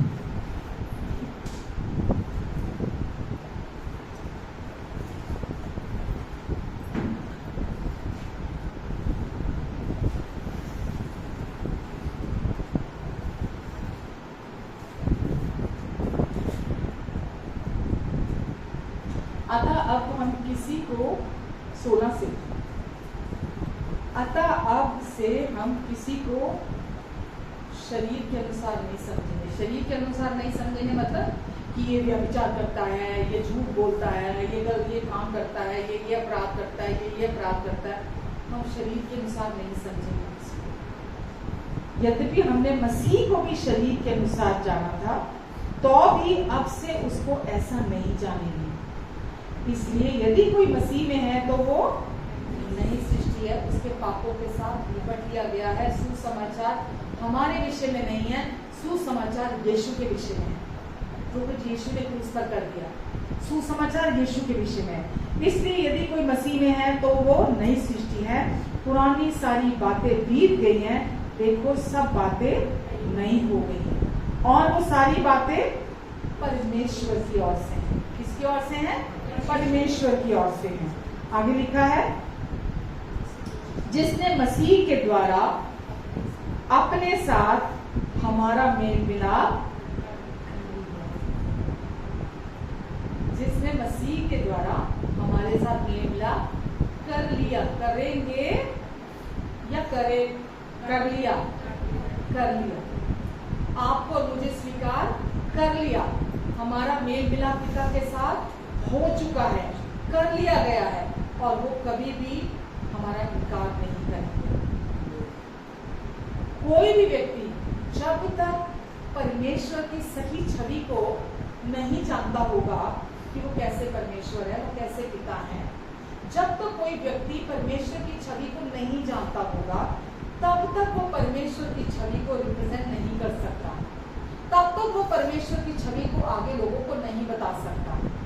तो इसीलिए परमेश्वर ने क्या किया, सबसे पहले अपनी सही छवि हमारे अंदर डालते हैं, हमारे दिल के अंदर हमें अंदर रेवलेशन देते हैं, प्रकाशन देते हैं। हमें हमारे अंदर पता चल जाता है कि परमेश्वर कितने अच्छे हैं, वो कितने भले हैं, वो कितना प्यार करने वाले परमेश्वर हैं। पहले हमें हमारे अंदर पता चलता है, ये प्रकाशन के बिना पता नहीं चल सकता। जितना हम अधिक सुनते हैं परमेश्वर के चरित्र के बारे में, उनके स्वभाव के बारे में जानते चले जाते हैं, उतना हमारे अंदर क्लैरिटी आती चली जाती है। और फिर वही हम दूसरों को जाकर बताते हैं कि परमेश्वर को आपको स्वीकार नहीं करना कि मसीह को एक्सेप्ट कर लो, मसीह को एक्सेप्ट कर लो। आप सुनो पहले कि उन्होंने आपको एक्सेप्ट कर लिया है। आपको आपकी कमियों के साथ, आपको आपके पापों के साथ, आपको आपकी शॉर्टकमिंग्स के साथ, जो भी जीवन में आपने किया था, जैसा भी आपका जीवन था, यीशु ने आपको एज इट इज स्वीकार कर लिया। आपको बदलने की इंतजार नहीं कर रहे कि आप बदलेंगे कभी तो आपको स्वीकार करेंगे।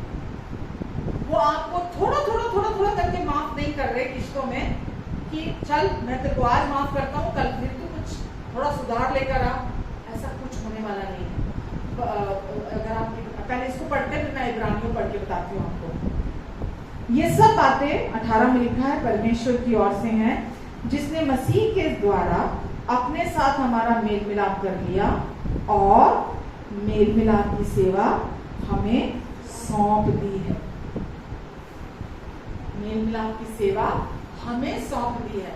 हमने परमेश्वर की छवि को स्वीकार किया, उनका चरित्र, उनका स्वभाव हमारे अंदर आ गया है और अब ये सेवा उन्होंने हमें सौंप दी है ताकि हम दूसरों को, जब दूसरों के पास जाएंगे तो हम परमेश्वर की राइट इमेज, सही छवि लोगों तक रखेंगे।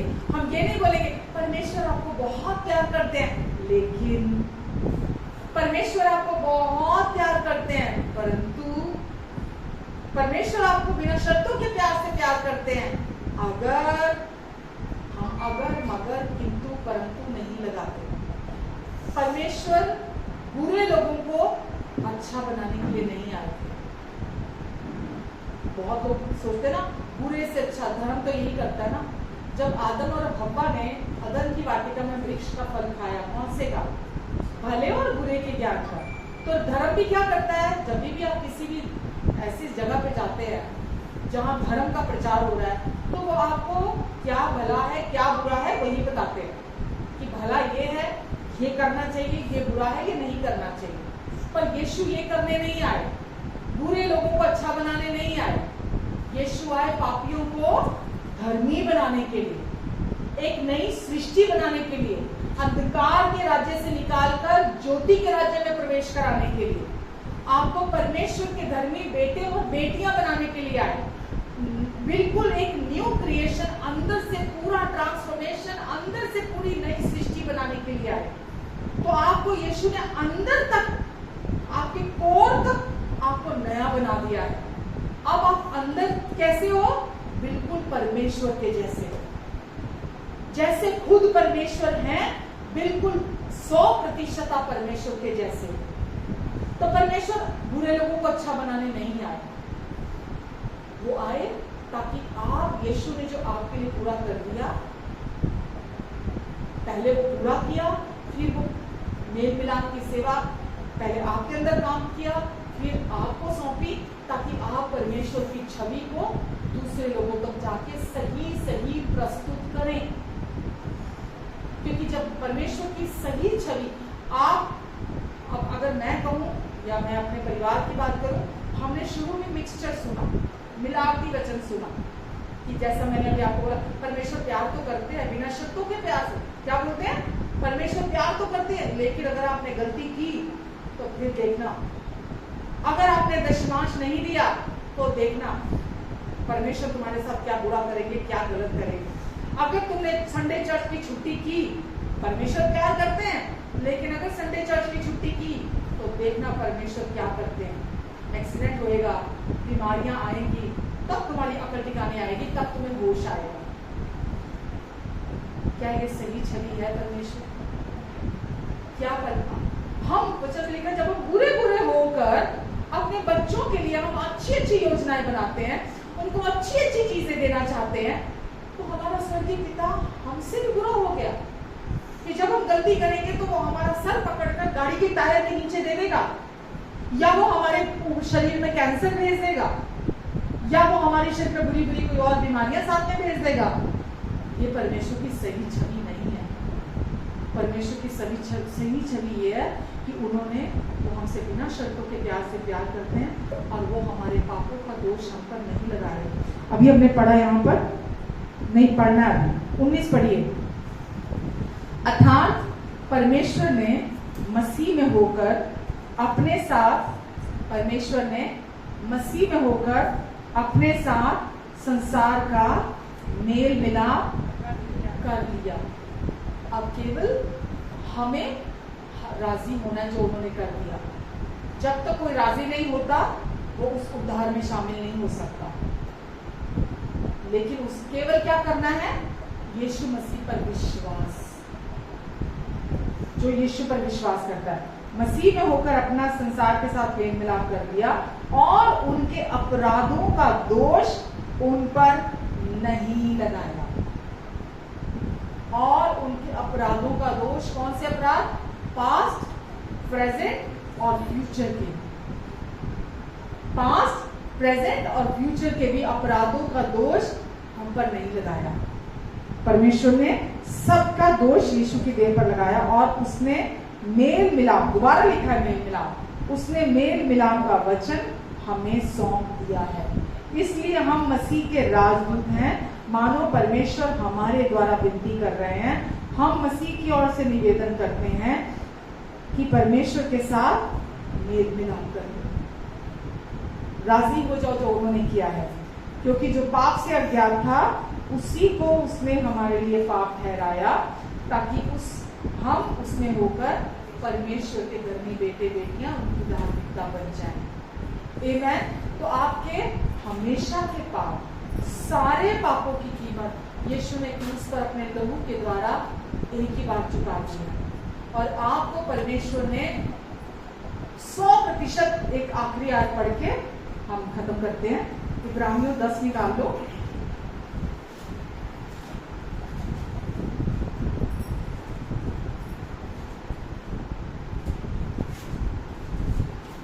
दस का 14,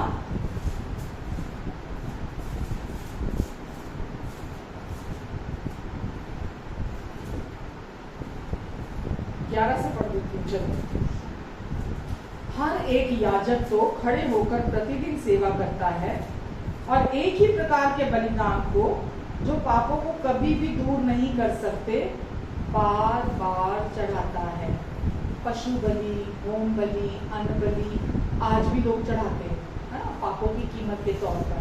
तो लिखा है कि याजक जो होते हैं वो खड़े खड़े रहकर, बैठ नहीं सकते, वो खड़े रहते हैं, खड़े रहकर सेवा करते हैं और आज भी वो बलिदान पापों के लिए चढ़ाते हैं, जो कि पापों को कभी दूर नहीं कर सकते। कभी इसको आगे और एक्सप्लेन करूंगी, परंतु यीशु के बारे में लिखा है कि वह व्यक्ति तो पापों के बदले एक ही बलिदान सर्वदा के लिए चढ़ाकर, एक ही बलिदान सर्वदा के लिए चढ़ाकर परमेश्वर के दाहिने जा बैठा। पहले जब याजक मंदिर में सेवा करते थे वो बैठ नहीं सकते थे, अंदर कुर्सी नहीं होती थी, बैठने की जगह नहीं होती थी, वो खड़े खड़े रहकर सेवा करते थे। जो बलिदान चढ़ाते थे, पशु बलि, होम बलि, अन्न बलि, जो भी चढ़ाया करते थे, पर अंदर कुर्सी नहीं होती थी। आगे लिखा है वो सर्वदा के लिए परमेश्वर के दाहिने जा बैठा, यानी कि काम पूरा कर दिया हमारे पापों की कीमत, लिखा है ना, पापों का बलिदान चढ़ाकर। आगे लिखा है और उसी समय से इसकी बाट जो रहा है कि उसके बैरी उसके पांव के नीचे की पीढ़ी बने, क्योंकि उसने एक ही चढ़ावे के द्वारा उन्हें जो पवित्र किए जाते हैं सर्वदा के लिए सिद्ध कर दिया है। जो पवित्र किए गए हैं यीशु पर विश्वास करने के द्वारा, केवल पवित्र नहीं किए गए, सर्वदा के लिए हमें सिद्ध कर दिया है। सिद्ध का मतलब समझ में आता? सिद्ध का मतलब समझ में आता? परफेक्ट। परफेक्ट का क्या मतलब कि अब उसमें कोई गुंजाइश नहीं। एक पेंटर जब पेंटिंग करता है ना, कोई अपनी बनाता है, पेंटिंग करता है, तो जब काम पूरा कर देता है ना पेंटिंग का, तो फिर ब्रश उठाता नहीं, ब्रश उठा के रख देता है कि जैसा मैंने सोचा था मैंने वो काम पूरा परफेक्शन के साथ कर दिया इस पेंटिंग को बनाने में। परमेश्वर ने भी यीशु को भेजकर हमारे पापों की कीमत पूरी चुकाने के बाद, हमें पवित्र बनाने के बाद, सिद्ध बनाने के बाद, परमेश्वर ने इस कार्य को संपन्न कर दिया। अब गुंजाइश नहीं है और अधिक अंदर से पवित्र होने की, गुंजाइश नहीं है और अधिक धर्मी होने की, गुंजाइश नहीं है आपके अंदर जो काम था वो पूरा हो चुका है, अब और धर्मी होने की गुंजाइश नहीं है। केवल जो बना दिया गया है आपको उस पर विश्वास करने की जरूरत है कि मैं सिद्ध हूँ यीशु के बलिदान के द्वारा, मैं पवित्र बना दिया गया हूँ यीशु के एक ही चढ़ावे के द्वारा। क्या लिखा है? क्योंकि उसके एक ही चढ़ावे के द्वारा उन्हें जो पवित्र किए जाते हैं सर्वदा के लिए सिद्ध कर दिया है, तो आप सर्वदा के लिए परफेक्ट हैं। अंदर आप में कोई गुंजाइश नहीं है और बढ़ोतरी होनी है। शुद्ध हैं, पवित्र हैं, धर्मी हैं, आशीषित हैं, योग्य हैं परमेश्वर की सारी ब्लेसिंग्स के। आपको अलग से कुछ नहीं करना, केवल रेस्ट करना है यीशु के पूरा हुए काम में, इसमें विश्राम करना है, विश्वास के साथ विश्राम करना है। विश्वास की परमेश्वर मेरे पापों को नहीं गिन रहे, परमेश्वर मेरे पापों को नहीं देख रहे, मेरे अपराधों को नहीं देख रहे। जब आप सही विश्वास करेंगे ना, सही जीवन उत्पन्न होगा। ये बहुत पावरफुल है, वो सच्चा बदलाव होगा आपके अंदर। जब आप सही विश्वास करेंगे, तो यीशु ने कर दिया, आप देखोगे प्रेम, आनंद, शांति, धीरज, कृपा, भलाई, विश्वास, नम्रता, आत्मसंयम, ये सब फल दिखाई देंगे आपके जीवन से। बाहर वही होगा, प्रोड्यूस होगा जो अंदर होगा। पहले जब आप पापी थे, बीमारियां, शराब, झूठ बोलना, चोरी करना, ठगी करना, ये सब बाहर करते थे। पर क्योंकि अब अंदर नई सृष्टि बन गई, अंदर सब बदल गया। जब आप वो जानते चले जाते हैं कि अब मैं कौन हूँ, तो बाहरी भी जीवन आपका बदलता चला जाता है। तो परमेश्वर की सही छवि हमें पता होना चाहिए। वो कभी अच्छे और कभी बुरे परमेश्वर नहीं है, कभी कभी अच्छे और कभी कभी बुरे परमेश्वर नहीं। आपके मुंह से परमेश्वर की कभी निंदा नहीं निकलेगी।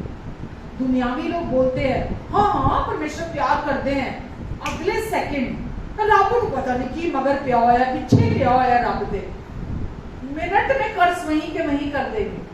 और मैं ही मिला, मेरे ही मगर बह गया। ये एक तरफ कह रहे वो प्यार करता है, दूसरी तरफ बोल रहे हैं कि मेरे जीवन में पूरा वही कर रहा है। तो आप जिस दिन इस सच्चाई को अपने अंदर स्वीकार कर लेंगे, आप जान जाएंगे कि उन्होंने आपको बिना शर्तों के प्यार से प्यार किया और करते हैं। उन्होंने आपको एक्सेप्ट कर लिया बिना आपके किसी भी धर्म के काम के, उन्होंने आपको स्वीकार कर लिया। अब आपको उनकी एक्सेप्टेंस के लिए, उनकी स्वीकारता के लिए आपको कुछ नहीं करना। आप ऑलरेडी एक्सेप्टेड हो, पर्दा फट चुका है, मेल मिलाप हो चुका है, परमेश्वर आपसे प्रसन्न है, आप उनकी प्रिय संतान हैं। अब जब वो आपको देखते हैं, कोई दोष, कोई कमी नहीं देखते। आमीन। और आप चाहे प्रार्थना करनी भूल भी जाते हैं, वो 24 घंटे 7 दिन आपके लिए प्रार्थना करते हैं। आमीन। तो जानते हैं परमेश्वर कैसे है, क्या चरित्र है, क्या स्वभाव है परमेश्वर का। कौन है जिसको हम अपना विश्वास दे सकते हैं। यहाँ वहां सब जगह नहीं दे सकते हैं। हमारा परमेश्वर पावरफुल परमेश्वर है, सामर्थी है, महान है, जीवित है। वो हमारे लिए असंभव को संभव करने वाला परमेश्वर है। वो हमारे लिए कुछ भी कर सकता है, जहाँ कोई रास्ता नहीं, वो हमारे लिए रास्ता निकाल सकता है, केवल विश्वास की आज्ञाकारिता। किसके द्वारा? केवल विश्वास की आज्ञाकारिता। केवल विश्वास कि मेरा परमेश्वर मेरे साथ है, मेरा परमेश्वर मेरे लिए है, मेरा परमेश्वर मेरी ओर है। अगर मैं अविश्वसनीय हो भी जाऊं, तो भी वो मेरा इनकार कभी नहीं करेगा, क्योंकि मैंने यीशु को अपना प्रभु और उद्धारकर्ता स्वीकार किया है। आमीन। वो आपको कभी प्यार करना नहीं छोड़ेंगे, कभी नहीं छोड़ेंगे।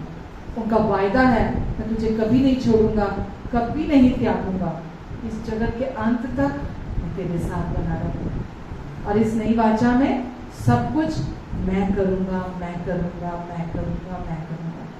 उसके लिए उन्होंने आपको पवित्र आत्मा दिए हैं, जो परमेश्वर का जीवन आपके थ्रू जीना चाहते हैं। जब आप केवल विश्वास करेंगे, आप परमेश्वर को काम करते देखेंगे। वो इंटीमेट रिलेशनशिप को आप देखेंगे अपने जीवन में, तो भरोसा देखेंगे आप हर दिन। आप उस रिश्ते को, आप एक बेफिक्र जीवन जिएंगे। कोई परिस्थिति आपको डरा नहीं पाएगी, कोई हालात आपको डरा नहीं पाएंगे। कोई चिंता आपके जीवन आपको सता नहीं पाएगी, क्योंकि यीशु अब आपके अंदर है, आपके साथ है, वो जिंदा है। आमीन, हालेलुया। आइए प्रार्थना करते हैं।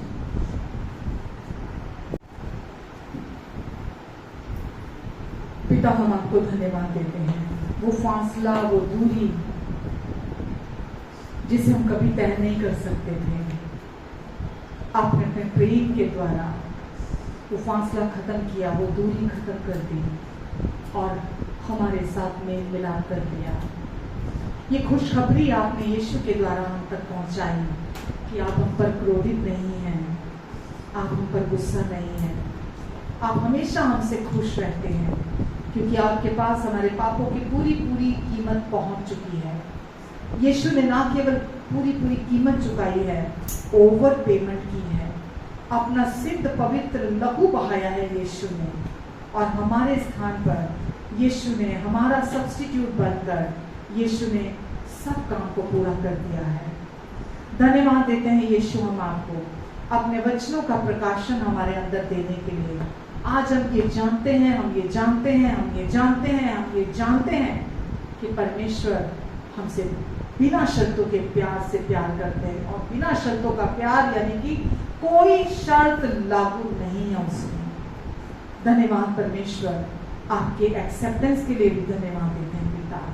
जितने लोग यहाँ हैं और हमें सुन रहे हैं, प्रभु सबके दिलों में प्रभु अपने प्रकाश का आत्मा दे, अपने समझ बुद्धि ज्ञान और प्रकाश का आत्मा दे इसी समय यीशु मसीह के नाम से, ताकि ये आपकी सही छवि को देख सकें, जान सके, पहचान सके प्रभु, जो आपने इनके लिए पूरा कर दिया है।